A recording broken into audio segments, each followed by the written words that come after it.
So Sarah, with the success of the Republican Party, and most notably the Tea Party, in the recent election, the nation is already turning its eyes to 2012. And they should be. The American people have made their choice clear. And that choice is me. I'm not sure I understand.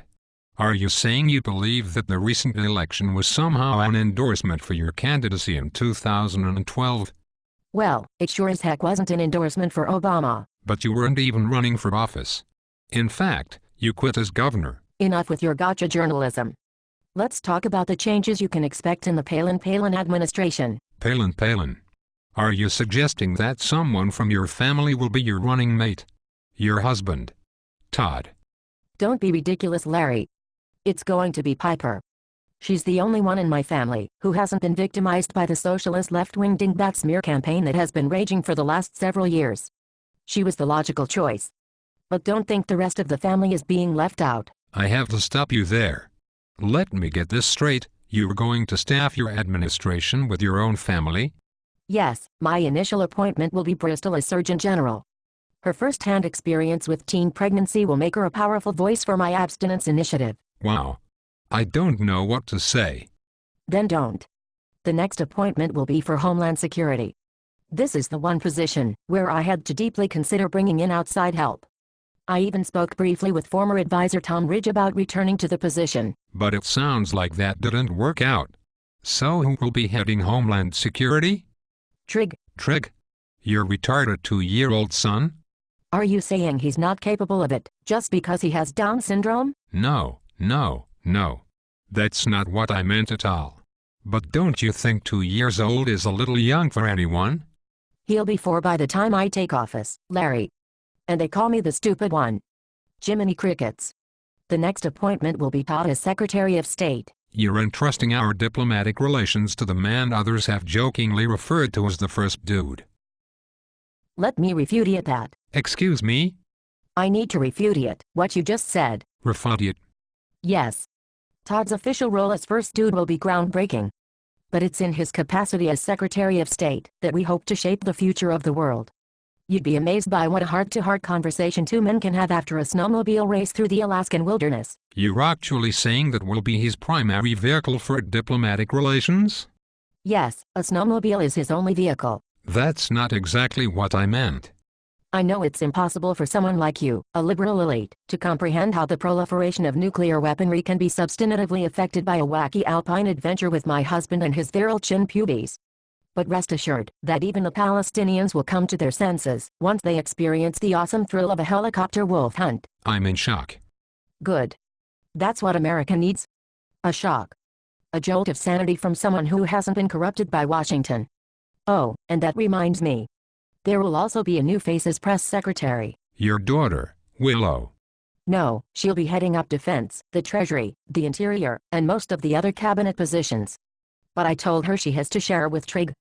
Anyway, that is beside the point. Representing us all as press secretary will be Levi Johnston. You must be joking.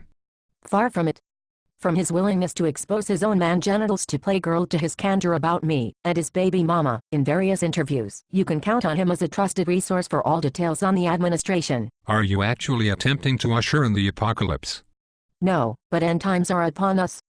Biblical prophecy, as related to me by our nation's future propaganda minister, is very clear about this, Larry. Did you just say propaganda minister? Yes, Glenn Beck. Think of him as a cherubic Joseph Goebbels. Wouldn't you agree that his charisma, single-minded zeal, flair for stoking fear, and sociopathic tendencies make him the perfect choice for someone to bring us all into a collective mode of thought? Well, yes, but I'm sure he's already done enough to destroy the people's ability to think for themselves. Independent thought is overrated. All you need to know is some core ideas, words, and catchphrases. Glenn has the best. Let me show you how it works. I'm going to toss out some at random, and then I want you to repeat any 3 of them back to me. Ready? Sure, why not? George Soros. Gold. China. Muslim extremists. Spooky dude. Fabian socialist. Communism. Hitler. Faith. Fascism. Hope. The Tides Foundation. Charity. Progressives. God. Taxes. Fear. The Fed. Liberals. End times. Juice boxes. 40-day and 40-night challenge. Obamacare. Small business. Alcoholism. Mormonism. George Soros is trying to kill me. Okay. Gold. The Fed. The Tides Foundation. This is an easy one. George Soros has been funding the Tides Foundation in an effort to brainwash us into believing we need to follow the Fed into a managed decline of the dollar.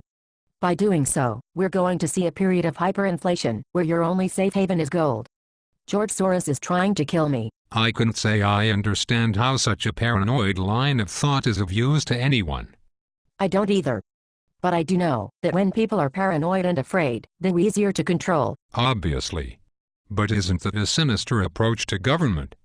What's sinister is George Soros. Yes, I noticed he seems to figure heavily into Glenn's sound bites. Why is that? He and some of the organizations he supports were instrumental in causing about 90% of Glenn's advertisers to abandon him. There's a score to settle. Have you ever watched Glenn's show? All the commercials look like they should be airing at 3 a.m. during reruns of Mr. Belvedere. On that note, I think it's time for us to take a commercial break of our own.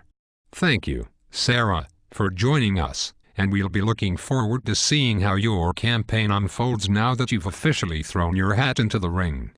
Thanks, Larry. And remember, everyone, to vote for Sarah and Piper in 2012, 2020 and our nation's final election in 2028. I'm not even going to touch that. Coming up next, Bret Michaels, Snooki, and John Boehner in a panel discussion on school bullying.